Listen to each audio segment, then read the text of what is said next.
बहुत बहुत स्वागत है दोस्तों आप सबका आपके अपने चैनल में। आज का टॉपिक कितना खास है ये आप स्वयं तय करेंगे, क्योंकि ग्रहों को जब तक हम समझ नहीं लेंगे तब तक उसके रिजल्ट्स, उसके प्रभाव, यानी वो क्या हमारे लिए कर सकता है या क्या हो सकता है, उसे समझ पाना कहीं ना कहीं थोड़ा कठिन हो जाता है। चलिए सबसे पहले हेडिंग नोट करते हैं, उसके बाद वन बाय वन एक एक चीज़ समझते चले जाते हैं। ज्योतिष विज्ञान चैप्टर 216 और ग्रहों की अलग अलग स्थितियाँ। तो दोस्तों क्या है ये ग्रहों की अलग अलग स्थितियाँ? अपन इसके बारे में बात शुरू करें उसके पूर्व अपन निर्धारित कर लेते हैं कि अपन को कितने पॉइंट्स में बांटने वाले हैं, यानी कौन कौन सी वो चीज़ें हैं जिसके ऊपर आज अपन इसमें बात करेंगे, जिससे कि एक एक चीज़ अपने को क्लियर समझ में आए। तो सर्वप्रथम बात करते हैं पावर। तो पावर यानी शक्ति के आकलन पर हम चेक करेंगे तो ग्रह हो सकता है बाल, किशोर, युवा, वृद्ध, मृत। एक इंसान जिस प्रकार से जीवन जीता है, यानी कि यहाँ नवजात बालक जिसने जन्म लिया हो वो अपनी सभी अवस्थाएं चेक करता हुआ आगे बढ़ता हुआ एक दिन मृत हो जाता है। इस प्रकार से ग्रहों को भी कैलकुलेट किया गया है। ये सब टॉपिक्स को मैं पहले भी बता चुका हूँ, या यूँ कहूँ कि मतलब कहीं ना कहीं आपको उनके अंदर सीखने के दौर के अंदर वो सारी चीज़ें शुरू की गई। लेकिन आज एक ऐसा वीडियो आपके सामने है जिसमें हम ग्रह को पूरी तरह समझ पाएंगे कि हाँ, हम अगर किसी चीज़ का रिजल्ट नहीं ले पा रहे हैं या इसका रिजल्ट बहुत अच्छा मिल रहा है तो इन दोनों के पीछे वजह क्या है। चलिए इनकी डिग्री चेक करते हैं और आप भी अपनी अपनी कुंडली में मिलाइए और बताइए कि आपका कौन सा ग्रह बाल है, कौन सा युवा है, कौन सा वृद्ध, कौन सा मृत और कौन सा किशोर। इससे आपको स्वयं पता चलेगा कि इनकी वर्क एफिशिएंसी यानी कितना काम हमारे लिए कर सकते हैं। तो बाल अवस्था को हम चेक करें तो उसमें भी एक नवजात अवस्था है, यानी बिल्कुल पावर विहीन, बिल्कुल कोई पावर की है ही नहीं, 0 से 2 डिग्री। और उसके बाद थोड़ा 2 से डिग्री से जैसे ग्रह ऊपर जाता है तो वो वास्तव में बाल अवस्था है, जैसे घुटने चलने वाली स्थिति होती है, थोड़ा बच्चा पैरों पे चलना शुरू होता है, वैसे ही 2 से 6 डिग्री, यानी ये बाल में भी 2 कैटेगरी हो गई, 0 से 2, 2 से 6। किशोर अवस्था मतलब ठीक ठाक अवस्था है, जो काम आप कहेंगे वो कर देगा, छोटा मोटा कुछ भी इधर उधर से लाना है वो सारी स्थितियाँ इसके पक्ष में आ जाती है, करना शुरू हो जाता है। युवा अवस्था, अब यहाँ कुछ कहने सुनने समझने की स्थिति नहीं, बिल्कुल स्वयं निर्णय करने वाला व्यक्ति जिस प्रकार से होता है वैसे ग्रह के पास भी फुल पावर होती है। वृद्ध, इसके बाद उम्र ढलना शुरू होती है, जैसे कि एक व्यक्ति की उम्र ढलना शुरू होती है, मान लीजिए अब 40 के बाद, 45 के बाद, 50 के बाद उम्र ढलना शुरू हो गई, तो वो दौर यहाँ पर आ गया। तो 18 से 24 और उसके बाद हम बात करें मृत, तो इसमें भी 24 से 28 यानी कि लास्ट स्टेज से थोड़ा सा पूर्व, और उसके बाद 28 से 30 यानी बिल्कुल ग्रह मृत स्थिति में हो गया। इस प्रकार से ग्रह, तो हमारी कुंडली में जिस भी भाव में ग्रह बैठा हो वो कौन सी डिग्री लेकर के बैठा है, ये बहुत ही ज़्यादा इस बात पर निर्भर करेगा कि हम उसके रिजल्ट किस प्रकार से प्राप्त करेंगे, यानी जैसी डिग्री वैसा उसका रिजल्ट आना तय है। इसलिए ज्योतिष आपको जब भी रत्न बताता है तो वो अक्सर इन्हीं चीज़ों को देख करके रत्न बताते हैं कि भैया आपको रत्न कौन से पहनने हैं, मतलब कौन सी डिग्री पर पहनने हैं। अगर कोई योग कारक ग्रह है और वो युवावस्था में है तो उसके रत्न की आवश्यकता उतनी नहीं रह जाती जब तक कि उसके साथ में कोई और नियम ना लागू हो, जैसे अगर वो अस्त ना हो, अगर वो कोई और पाप मध्यत्व में ना आ जाए, या कोई और अन्य स्थितियों में हो, कोई वो कुंडली देखने से पता चल सकता है। लेकिन अगर कोई पीड़ित अवस्था वाली स्थिति है पावरफुल ग्रह के साथ भी, तो उसका रत्न धारण करें।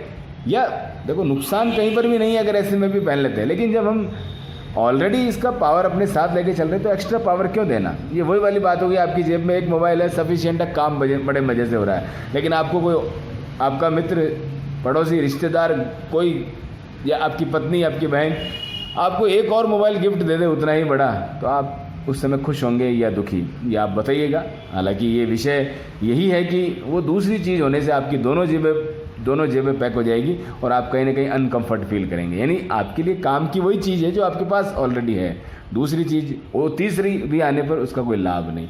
तो ये स्थिति को हम ऐसे इस प्रकार से समझ सकते हैं। तो उम्मीद करता हूँ ये पावर वाला सेक्शन आपको समझ आया होगा कि आखिर ग्रह की जो पावर होती है यही इसकी सबसे मुख्य चीज़ है। इसी से हम निर्धारित करते हैं कि कितना हमारे लिए कोई ग्रह काम कर रहा है। हम कहते हैं ना भाई, ग्रह तो देखो सबके पास 9 के 9 है, लेकिन किसी के ग्रह कुछ बढ़िया काम कर रहा है, किसी के कम कर रहा है, किसी की क्या स्थिति है, लग्न बदल गया तो वही अच्छा ग्रह अब बुरा हो गया और बुरा ग्रह अच्छा हो गया। ये सारी स्थितियां हमारी ग्रह की जो शक्ति है, ग्रह की जो पावर है, उस पर निर्भर करेगी। नेक्स्ट पॉइंट लेते हैं जिसमें बात करेंगे अस्त के बारे में।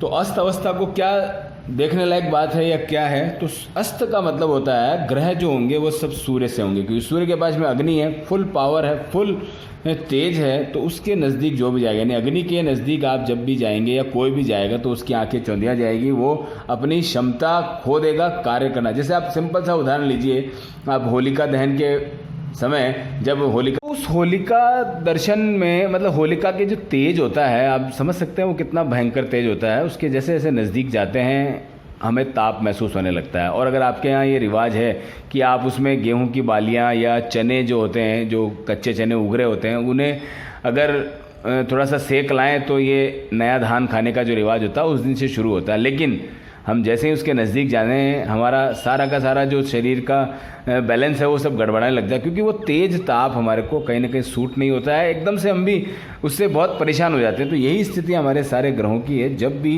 ग्रह नज़दीक आएगा सूर्य के तो वो अस्त होने जैसी स्थिति में आ जाएगा। तो आप जान सकते हैं यहाँ पर चंद्रमा को हम बात करेंगे तो चंद्रमा 20 से 30 डिग्री यानी, और इसमें ये और विशेष बात है कि आप अगर कुंडली देखेंगे, चलिए एक डायग्राम से समझाता हूँ मैं आपको ये बात। मान लीजिए आपकी कुंडली ये है, किसी भी लगन की हो सकती है, यहाँ लगन से संबंधित कोई बात नहीं, लेकिन हम बात करें ये सूर्य है। अब सूर्य के साथ में ये सभी ग्रह इस प्रकार से चलेंगे। कभी कुछ ग्रह वक्री भी हो सकते हैं, कुछ ग्रह मार्गी भी हो सकते हैं, कोई भी स्थिति इसके अंदर मानी जा सकती है। लेकिन हम यहाँ ये समझें, देखो ये जो डिग्रियाँ मैंने लिखी है इसका महत्व वास्तव में अपनी जगह पर अलग है, और इसका जो महत्व मैं बता रहा हूँ यहाँ पर, इसका महत्व भी अपनी जगह पर है। यानी ये दोनों का प्रभाव अगर विपरीत है तो थोड़ा अलग रिजल्ट रहेगा, लेकिन दोनों का प्रभाव एक जैसा है तो इस अस्त अवस्था का जो भी असर है वो थोड़ा ज़्यादा देखने को मिलेगा। क्या मतलब हुआ इस बात का? मान लीजिए चंद्रमा की बात करें, सूर्य यहाँ पर है और चंद्रमा यहाँ से आ रहे हैं, यानी सबकी दिशाएं यही है चलने की, आप जानते हैं। तो अगर ये इस प्रकार से यहाँ से आ रहे हैं तो ये सूर्य के लगातार नज़दीक होते हुए आ रहे हैं। यहाँ अगर आप 20 डिग्री का डिफरेंस यहाँ पर देख रहे हैं तो आप उस 20 डिग्री को 30 डिग्री के समान मान के चलें, क्योंकि चंद्रमा स्वयं इसकी तरफ जा रहे हैं। अगर यहाँ पर वही बात हो गई, सूर्य को पार करने के बाद चंद्रमा निकल गए, तो अब अगर सूर्य से चंद्रमा 20 डिग्री आगे निकल गए तो आप ये मान के चलिए वो 15 डिग्री के अनुसार ही परिणाम दे रहे हैं, क्योंकि ये अब यहाँ से दूर जा रहे हैं। यानी आप किसी के नज़दीक आते हैं, किसी से दूर जाते हैं, इस बात का बड़ा असर कुंडली के ग्रहों पर, यानी कुंडली ग्रहों के प्रभाव पर देखने को हमको मिलता है, जो कि इस प्रकार से यहाँ हम देख करके समझ सकते हैं कि हाँ ये वाली स्थिति। उम्मीद करता हूँ आप समझ गए होंगे। अगर यही स्थिति मान लीजिए ग्रह वक्री हो गया तो वक्री ग्रह को लोग कहते हैं कि भाई ऐसे चल रहा है, जबकि मैंने वक्री ग्रह को आपको समझा रखा है कि वो ऐसे नहीं चलेगा, चले वो बल्कि अपने स्थान पर रुक जाएगा। किसी ग्रह में ऐसा अभी तक नहीं देखने में आता है कि वो कोई ग्रह वापस उल्टा चलना जानता हो, ऐसा है ही नहीं सिस्टम। लेकिन वो पृथ्वी हमारी यूँ चल रही है और ग्रह रुक गया है तो हमें ऐसा लग रहा है कि वो पीछे चला गया। जैसे कि आप देखते होंगे ट्रेन में जाते हुए, कोई भी मकान कोई भी जगह स्थिर है, हम जा रहे हैं तो हमें लगता है कि वो उल्टा चल रहा है, जबकि वो अपनी जगह स्थिर है, हम चल रहे हैं। तो पृथ्वी ऐसा चलती है। हालांकि मैंने वक्री ग्रह में सब बिल्कुल क्लियर समझा रखा है, लेकिन यहाँ जानकारी की बात आई तो आप समझ सकते हैं कि ये चीज़ है। यानी सूर्य के और नज़दीक कोई ग्रह आ रहा होगा तो वो अपना अस्त अवस्था का प्रभाव ज़्यादा देगा, और सूर्य से दूर जा रहा है लेकिन डिग्री वाइज अभी भी डिफरेंस है तो उसके प्रभाव थोड़े से ठीक देखने को मिलेंगे, थोड़ा बढ़ जाएगा प्रभाव। ये इस बात का मुख्य पॉइंट है। राहु केतु को यहाँ बिल्कुल फ्री माना गया है, मुक्त प्रभाव मतलब प्रभाव से मुक्त है।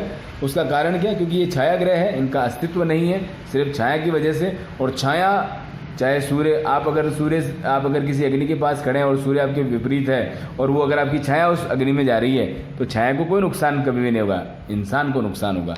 इसी प्रकार से जो अस्तित्व में है उसका नुकसान है, छाया ग्रह नुकसान नहीं। लेकिन खतरनाक कितने हैं ये मुझे बताने की जरूरत नहीं है, ये आप सब जानते हैं। उम्मीद करता हूँ अस्त प्रभाव, अस्त स्थिति को आप समझ गए होंगे। इनकी सबकी डिग्रियाँ मैंने लिख दी है, इतने डिग्री तक असर हो तो अस्त अवस्था है। इसमें भी अगर मान लीजिए ये मैंने समझा रखा है अपने एक वीडियो में, यहाँ फिर क्लियर करूं कि शुक्र जैसे मान लीजिए 8 डिग्री तक अगर अस्त हुए तो यहाँ थोड़ा प्रभाव अस्त का उतना नहीं रहेगा, थोड़ा कम रहेगा। और ये अगर 1 डिग्री का डिफरेंस रह गया दोनों में तो ये बहुत ज़्यादा गंभीर स्थिति है, यानी कि ये शुक्र का बहुत ज़्यादा वाला अस्त माना जाएगा। जैसे जैसे दूर होता जाता है वैसे वैसे इसका प्रभाव भी कहीं ना कहीं घटता चला जाता है। तो उम्मीद करता हूँ ये आप समझ गए होंगे किस प्रकार से है। चलिए देखते हैं अब एक विशेष चीज़ जो कि ग्रहों के बारे में अक्सर बोली जाती है, और कई ज्योतिष के नए विद्यार्थी या जिन्होंने ज्योतिष का जय भी अभी तक नहीं समझा उसके लिए ये उनके लिए एक बड़ा कठिन विषय बन जाता है कि यार इनको कैसे समझा जाए। तो क्या है वो विषय, देखिए। तो ये विशेष अवस्था है दोस्तों उच्च और नीच की। यहाँ बहुत सारी कैलकुलेशन बदल जाती है, और बहुत सारी कैलकुलेशंस क्या होती है, हम मान लीजिए इसको भी देख लिए इसको भी देख लिए, लेकिन यहाँ जब उच्च और नीच की बात आती है तो ये सीधा सीधा कनेक्शन है पावर से। और पावर जो है ना वो दोनों ही कंडीशन में बराबर रहेगी, बल्कि 3 गुना तक पावर बढ़ते देखा गया है। यानी कोई ग्रह अगर उच्च हो जाए तो ये पावर 3 गुना तक इंक्रीज मानी जाती है। दुगनी मान सकते हैं आप, 3 गुना मान सकते हैं, जो भी मान सकते हैं हम। पावर को भी ये मान सकते हैं कि ये जो पावर लेके चल रहे हैं अगर उच्च अवस्था में चले गए तो ये थोड़ी एक्स्ट्रा, थोड़ी नहीं ज़्यादा ही एक्स्ट्रा पावर में चले जाएंगे। इसलिए कई बार उच्च ग्रहों का विश्लेषण करना बहुत ज़्यादा ज़रूरी है। सटीक जानकारी उसके लिए हो तो उस ग्रह को हम समझ सकते हैं कुंडली अनुसार, उसका अवलोकन करना, उसका विश्लेषण करना आसान हो जाता है। अब जैसा कि ये शब्दों से प्रतीत है उच्च और नीच। उच्च का मतलब उच्च पद, उच्च अवस्था, उच्च।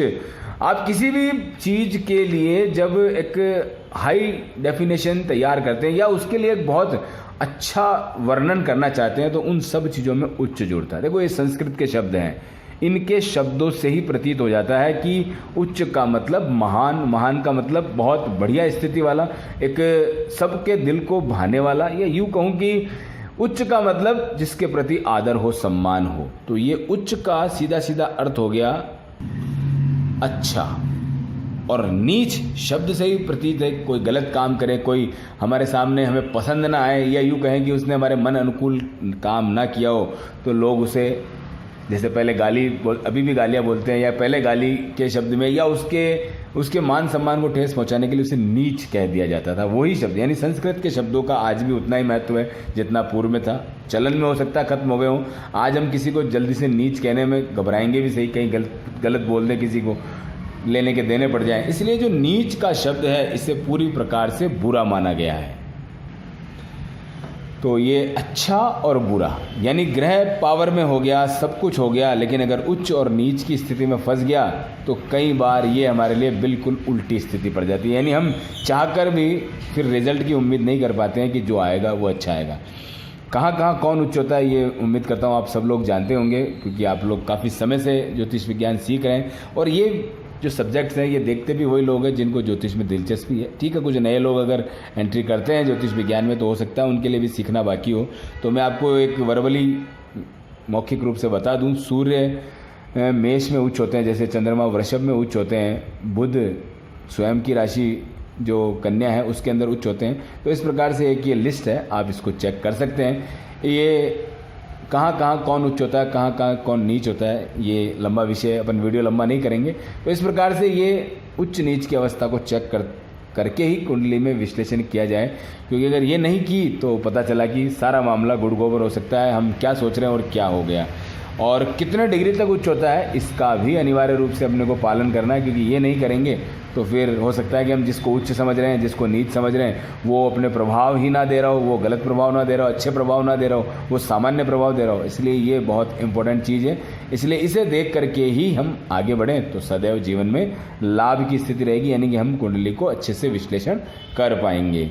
तो उम्मीद करता हूँ उच्च और नीच का भेद आप समझ गए होंगे। इनका सीधा सीधा तात्पर्य अच्छा और बुरा होने से है, कभी भी इनका पावर कमज़ोर नहीं होता। उच्च ग्रह तो बल्कि वही 3 गुना जैसे मैंने बताया पावरफुल हो जाता है। तो ये स्थिति विशेष अवस्था के रूप में अंदर यहाँ क्लियर होती है। आप समझ गए किस प्रकार से ये होती है। नेक्स्ट पॉइंट में हम देखेंगे दिक्बली। अब ये दिक्बली जैसे कि बहुत भारी शब्द है। दिक् मतलब यहाँ दिशा है और बल मतलब बली, यानी दिशा का बल प्राप्त होना। आप जानते हैं कुंडली के अंदर ये जो 12 घर है इनको दिशाओं के रूप में बांटा गया है, जिसमें इनको इस प्रकार से कह सकते हैं, ये हो गया ईस्ट, ये हो गया वेस्ट, ये हो गया हमारा नॉर्थ और ये हो गया साउथ, यानी पूरब, उत्तर, पश्चिम और ये दक्षिण। इस प्रकार से कुंडली को दिशाओं के रूप में समझा जाता है। अब इन चारों दिशाओं, इसमें देखिए बड़ी इंपॉर्टेंट चीज़ है, वो चलो पहले लिख लेते हैं कि कौन कहाँ कैसे दिग्बल को प्राप्त करेगा। तो दिग्बली का मतलब भाव विशेष में प्रभावी ग्रह का आ जाना। कैसे? तो सूर्य, चंद्र, मंगल, बुध, गुरु, शुक्र, शनि, यहाँ पर भी 7 ग्रहों की कैलकुलेशन होगी और दिशा का बल भी इन्हें ही प्राप्त होगा। राहु और केतु की यहाँ पर भी कैलकुलेशन नहीं होगी। सूर्य को दक्षिण में बली माना गया है, यानी कि साउथ में, यानी कि 10वां भाव। चंद्रमा को चौथे में, यानी कि उत्तर में। मंगल को 10वें में, ये सूर्य के समान ही अग्नि तत्व ग्रह है, इसलिए इनका भी यहीं पर रोल आ रहा है, यहाँ पर आ रहा है। बुध को पहले घर में, यानी कि पूर्व में। गुरु को भी बुध यहाँ पर पूर्व में, क्योंकि दोनों ही बुध बुद्धि और गुरु ज्ञान, ये दोनों का है। और कुंडली का जो लग्न होता है ये इसी को प्रदर्शित करता है। शुक्र भी इन चीज़ों को प्रदर्शित करता है, लेकिन शुक्र का मुख्य रोल गृहस्थी जीवन और इसके अलावा सुख सुविधाएं, सांसारिक भोग विलास जितना भी है उन सब के लिए, तो वो घर यहाँ पर डिफाइन होता है, यानी चौथा घर। और जो हमारी दिशा हो गई उत्तर, और शनि के लिए पश्चिम दिशा, यानी कि हमारा जो वैवाहिक जीवन वाला घर है यहाँ पर माना गया है वेस्ट दिशा में। इसलिए आप देख सकते हैं सूर्य को दक्षिणायन, और जो हमारे शनि है वो पश्चिम दिशा के मालिक। तो ये अक्सर हम जो शब्द सुनते हैं इनके लिए ये सब इसी बात से निकल करके आते हैं कि ये इन दिशाओं में विशेष प्रभावी हो जाते हैं। तो उम्मीद करता हूँ ये दिक्बल, अब ये सारी चीज़ें हम देखते जाएंगे। उसके बाद अगर ग्रह को भी देख लेंगे दिक्बल, आप देखते होंगे बहुत सारे लोग बताते हैं कि सूर्य यहाँ बैठे हैं तो सरकारी नौकरी का जबरदस्त योग है। मंगल भी यहाँ बैठे हैं तो कहीं ना कहीं बंदा IPS, IAS, RAS या ये जो पावरफुल जॉब्स होती है, जो शासन और हमारा जो प्रशासन है उससे संबंधित जो जॉब्स होती है, उनके अंदर जाने की उसकी संभावना या उसकी दिलचस्पी कहीं ना कहीं आप देखोगे कि बढ़ जाती है। और उनमें जाने का अगर वो प्रयास करता है तो सफलताएं मिलने में ज़्यादा समय नहीं लगता। अगर और भी स्थितियां अनुकूल हो तो कहीं ना कहीं ये सब कुछ लाभ वाली स्थिति में हमारे को मिलता चला जाता है। यानी कुल मिलाकर के हर ग्रह, अब यहाँ बुध गुरु हो तो बंदे में ऑटोमेटिकली दिमाग की स्थिति, उसके बुद्धिमत्ता, उसका तर्क, उसका वाद विवाद करना या उसका एक लॉजिकल होना, ये जो सारी चीज़ें सब आप देखोगे। यहाँ चंद्रमा शुक्र आ गए तो मजे हैं इसके, यानी हम कहेंगे कि ये तो सोने की चम्मच चांदी की चम्मच लेके पैदा हुआ है, इसके तो सुख ही सुख रहने वाला है। ये जिस चीज़ में उंगली रखेगा उसके पास आ जाएगी, चाहे कहीं से भी, चाहे गरीबी में जन्म लिया हो, लेकिन अपने पूरे परिवार के अंदर ये सबसे ज़्यादा धनी माना जाएगा।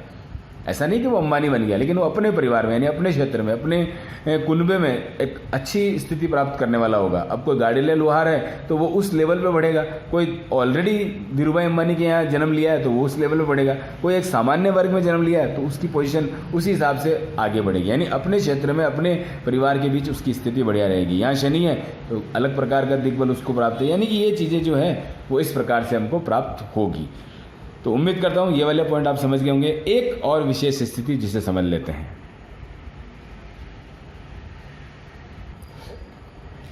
नेक्स्ट स्थिति में बात करेंगे तो वो है वक्री। अक्सर आप सुनते हैं ग्रह वक्री हो गया, ऐसा हो गया, वो हो गया, बहुत सारे भ्रम और बहुत सारे कन्फ्यूजन हैं। इनके ऊपर डिटेल वीडियो ऑलरेडी मैंने बना रखे हैं, लेकिन फिर भी हम ये आज समझ लेते हैं कि सूर्य और चंद्र जो है वो सदैव मार्गी होते हैं। मार्गी का मतलब वो यूं ऐसे ही चलेंगे, इनकी दिशा फिक्स है। सूर्य कभी पीछे नहीं जा सकते, क्योंकि गया हुआ समय, मतलब बीता हुआ समय वापस नहीं होता, वो सब सूर्य और चंद्रमा की वजह से होता है। चंद्रमा और इनके जो फिक्स है सब शेड्यूल की, ये कब किस समय निकलेंगे, किस समय क्या होगा, पंचांग में इनकी सबकी गणना ऑलरेडी है। इसलिए ये हमारा जीवन चक्र चलाने वाले हैं, हमारे दिन रात बनाने वाले हैं, हमारा मौसम, हमारी ऋतुएं जो भी बनाने वाले हैं, आगे से आगे साल बढ़ाने वाले हैं, ये सब इन्हीं के हाथ में है। इसलिए इनका एक सेकंड भी रुकना, एक सेकंड के लिए भी वक्री होना असंभव है। ये सब कुछ लगातार चलेंगे। राहु केतु को सदैव वक्री माना जाता है। ये ऐसे चलते हैं कुंडली में, यानी जब भी आप इनकी कैलकुलेशन देखेंगे, जैसे कोई ग्रह 2 से तीसरे भाव में जा रहा है वो तीसरे से दूसरे में आएंगे, तो इस प्रकार से इनकी कैलकुलेशन उल्टी चलेगी। अब बात आते हैं अन्य 5 ग्रहों की। कौन कौन रहेगा उसमें? मंगल, बुध, गुरु, शुक्र और शनि।